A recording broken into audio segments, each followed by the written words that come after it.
welcome to Digital Shift, also known as Corporate Evolution Tales.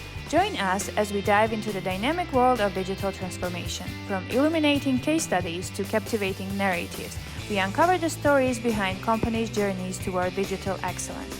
Whether you are a seasoned corporate leader or an aspiring innovator, our podcast explores the shifts, challenges of modern business evolution. Hello, everyone. This is another episode of Digital Shifts, aka Corporate Evolution Tales. And today, my guest is Rod Collins. Thank you, Rod, for being my guest today and being interested in digital transformation. How are you? I'm great, Mariam. How are you today? Good. Very excited to have you, actually. Would you like to present yourself before we will dive to the digital transformation? Sure, I'd be happy to. Uh, I spent over 33 years in the United States in the Blue Cross Blue Shield organization. And in the middle of my career, and from the middle to the end, had the opportunity to put in place an entirely different organization model from the typical top-down hierarchy. And it led to great business success. We had the greatest 5-year growth period we've ever had. As I've been thinking about this new model more and more, which I think would work better for most organizations, even though most organizations continue to remain top down, it's striking me that even more importantly, this model is appropriate for how we build AI. There's a lot of concern about there. Are we going to build the most tyrannical system we've ever seen? Or are we going to have an evolutionary leap, if you will, in humanity? And I think either one could happen. And it's probably going to depend upon how we organize AI. And we're not necessarily off to a good start because there is a lot of false information, misinformation, disinformation, whatever you want to call it out there that we're seeing that I think can cause people concern. I remain optimistic. I think two things will happen over the next couple of decades. I think we will see especially large organizations transform to the peer-to-peer network model, mainly because it is much better at keeping up with change, and change keeps getting faster and faster. And equally important, although we may go down some wrong roads to begin with, and it may look like AI will be tyrannical, I do think that thanks to the efforts of a number of people out there who are concerned that we build an effective digital AI, I think in the long run, the peer-to-peer network model will win out. And I think we're more likely to see a positive transformation rather than a tyrannical transformation. So that's where my focus is on these days. I think the most important question in human society is how will we organize ourselves? And I think we can do a better job. Definitely agree. Actually, I think when we are speaking about digital transformation, it is starting from the organizational skills and generally how we are proceeding, or how we are starting it. But what is digital transformation for you? If we will take it as a holistic picture, what will be your answer to what is digital transformation? That's a good question. I think we are at the beginning of an entirely new age. You know, the first major revolution in human society was the agricultural revolution. It lasted for 8,000 years. The next revolution was the industrial revolution. Depending upon how you count it, it lasted anywhere, say, from 300 to 400 years. It's behind us now. We're not in the industrial age anymore. And people who call what's happening the third and fourth editions of the Industrial Revolution, I think are incorrect. The Industrial Revolution is behind us, and we are into an entirely new and different space. And AI, I think, will be the culmination of it. But if you think about it, AI has been around for 40, 50 years because it begins with the computer. I'm old enough to remember one of my first jobs was to sit down and add up numbers and then compare them with a colleague who would add up the same numbers to see if we came up with the same totals. That type of work doesn't exist anymore, and I'm probably aging myself a bit by mentioning that. But that's something that's just changed within the context of my own lifetime. And so I think we are in an entirely new revolution. I think it has begun with the computer. And we are really, really revving up into it now. And I think the thing that is probably affecting most people, and I think most of our listeners will appreciate this, the world keeps moving faster and faster and faster. And I would submit to you, the world is moving so fast today that unlike 30 or 40 years ago, no single individual can process everything that's happening in real time.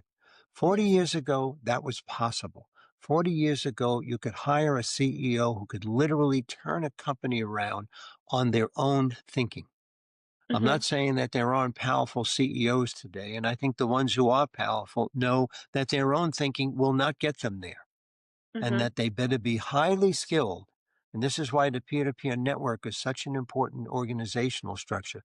They have to be highly skilled at rapidly aggregating the collective intelligence of their own people. And that's probably the major foundation of the peer-to-peer model, which is it assimilates a Mm-hmm. diversity of ideas. And one of the signs that you're in a peer-to-peer network is there's no censorship. Peer-to-peer networks do not allow censorship. They welcome diversity of opinion, and their whole goal is we're going to pull out the best ideas from all different points of view, recognizing no single individual has the answer, and no single individual is necessarily dumb about everything. All Mm-hmm. of us are a combination of strengths and weaknesses. And if you have the ability in which you can pull the different strengths from different points of view, you can create a higher level of knowledge than any one of us is capable of. The smart CEO understands that and builds organizations so that there is no censorship. They rapidly are able to aggregate their collective intelligence and they can transform that into market success. Yeah, definitely agree. And you spoke about the changes. And I think one of the things that a lot of people are afraid when we are speaking about digital transformation is the change. And when you compared the years where it was okay basically to do the manual job, right now, as it is moving everything so quickly, it's really difficult to still keep with the habits that we were used to. And I think that's why people a lot of times they are afraid of digital transformation and generally the changes, and there is this resistance to the change itself. And even with AI being there supporting, there are still people that believe that it is more to harm rather than help. But I think it's more about the knowledge that you have both about digital transformation and the technologies that can be used to have a proper automation done or generally the improvement done for the company, right? And Yeah. what do you think about the stages that we have in digital transformation? Do you think that there are any specific stages through which the companies are going when they are having this digital shift? Okay. I think that all the major companies right now are focused on building AI. That is the big task and it is the driving task. And so as organizations do that, I think it's important for them to recognize that human beings live in two different realities at the same time Mhm. and also need to recognize that human beings have two very different modes of thinking at the same time. The two realities are necessary, very different. The two Mhm. systems of thinking are also very necessary and very different. And we have been used over the past couple of 100 years. We've been much more focused on one of the two realities, and we almost exclusively use one of the two systems. So let me give some definition to this. The two systems, if anybody has ever seen the movie Moneyball, Mhm. which was a popular movie a few years back. The question that Michael Lewis asked as he looked at the work that Billy Beane was doing with the Oakland A's, which is an American a baseball team here in the United States, how is it that the team with one of the lowest payrolls in baseball was consistently getting in the playoffs at a far higher rate than they should? Mhm. And as he got behind that, he recognized that Billy Beane was thinking differently about how to get talent. And so Lewis writes this book. He calls it Moneyball. Big, huge success. And he happens to be at a dinner party one night, and somebody comes up to him and says, "Well, it's a nice book you wrote, but do you realize that two psychologists got to it before you did?" And he said, "What do you mean?" He said, "Oh, no, there's these two psychologists, Daniel Kahneman and Amos Tversky, and they discovered that human beings have two forms of thinking. And all you did was indicate that you found a baseball manager who used a system of thinking that most of us don't." And he was so fascinated by that. One of those two psychologists was still alive. And Lewis went out and met him, spent hours with him, and wrote another book